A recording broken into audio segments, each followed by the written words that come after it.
Chapter 1. The Voice of Reason. She came to him toward morning. She entered very carefully, moving silently, floating through the chamber like a phantom. The only sound was that of her mantle brushing her naked skin. Yet this faint sound was enough to wake the Witcher. Or maybe it only tore him from the half-slumber in which he rocked monotonously, as though traveling through fathomless depths, suspended between the seabed and its calm surface amid gently undulating strands of seaweed.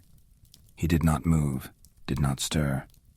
The girl flitted closer, threw off her mantle and slowly, hesitantly, rested her knee on the edge of the large bed. He observed her through lowered lashes, still not betraying his wakefulness. The girl carefully climbed onto the bedclothes and onto him, wrapping her thighs around him. Leaning forward on straining arms, she brushed his face with hair which smelled of chamomile. Determined, and as if impatient, she leaned over and touched his eyelids, cheeks, lips with the tips of her breasts. He smiled, very slowly, delicately, grasping her by the shoulders, and she straightened, escaping his fingers. She was radiant, luminous in the misty brilliance of dawn.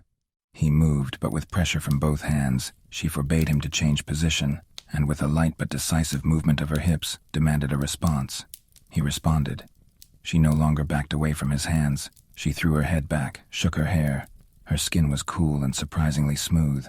Her eyes, glimpsed when her face came close to his, were huge and dark as the eyes of a water nymph. Rocked, he sank into a sea of chamomile as it grew agitated and seethed. Later it was said the man came from the north, from Roper's Gate. He came on foot, leading his laden horse by the bridle. It was late afternoon, and the ropers', saddlers', and tanners' stalls were already closed, the street empty. It was hot, but the man had a black coat thrown over his shoulders. He drew attention to himself.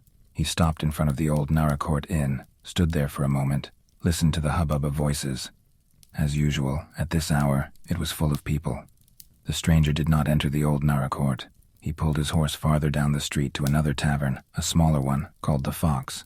Not enjoying the best of reputations, it was almost empty.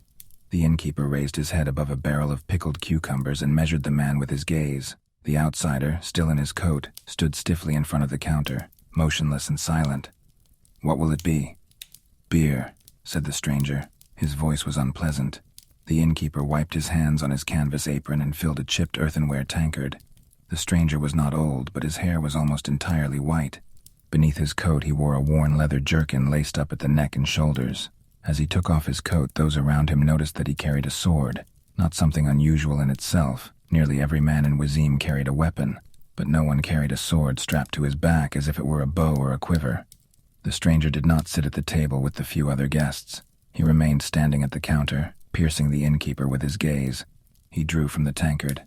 "I'm looking for a room for the night." "There's none," grunted the innkeeper, looking at the guest's boots, dusty and dirty. "Ask at the old Naracourt." "I would rather stay here." "There is none." The innkeeper finally recognized the stranger's accent. He was Rivian. "I'll pay." The outsider spoke quietly, as if unsure, and the whole nasty affair began. A pock-marked beanpole of a man who, from the moment the outsider had entered, had not taken his gloomy eyes from him, got up and approached the counter. Two of his companions rose behind him, no more than 2 paces away. "There's no room to be had, you Rivian vagabond," rasped the pock-marked man, standing right next to the outsider. "We don't need people like you in Wazim. This is a decent town."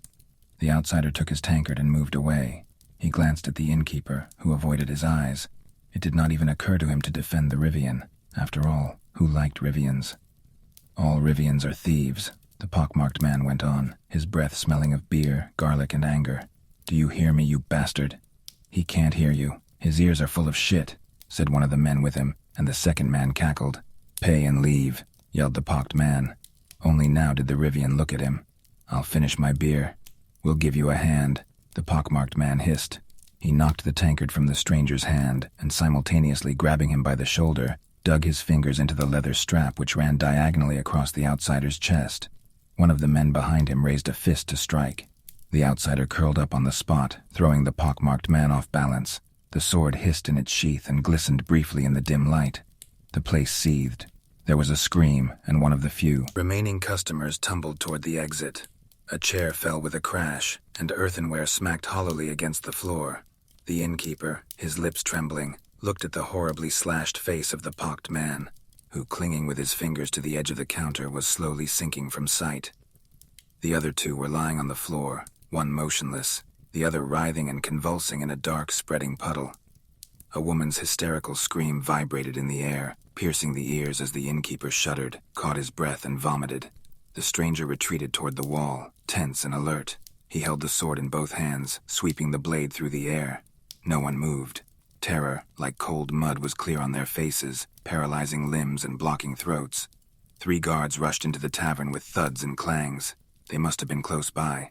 They had truncheons wound with leather straps at the ready, but at the sight of the corpses, drew their swords.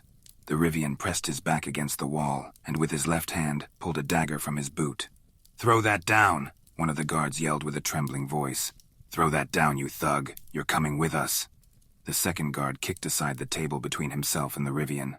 "Go get the men, Tresca," he shouted to the third guard, who had stayed closer to the door. "No need," said the stranger, lowering his sword. "I'll come by myself." "You'll go, you son of a bitch, on the end of a rope," yelled the trembling guard. "Throw that sword down or I'll smash your head in." The Rivian straightened. He quickly pinned his blade under his left arm, and with his right hand raised toward the guards, swiftly drew a complicated sign in the air. The clout nails which studded his tunic from his wrists to elbows flashed. The guards drew back, shielding their faces with their arms. One of the customers sprang up while another darted to the door. The woman screamed again, wild and ear-splitting. "I'll come by myself," repeated the stranger in his resounding metallic voice. "And the 3 of you will go in front of me. Take me to the Castellan. I don't know the way." "Yes, sir," mumbled the guard, dropping his head. He made toward the exit, looking around tentatively. The other 2 guards followed him out backward, hastily. The stranger followed in their tracks, sheathing his sword and dagger. As they passed the tables, the remaining customers hid their faces from the dangerous stranger.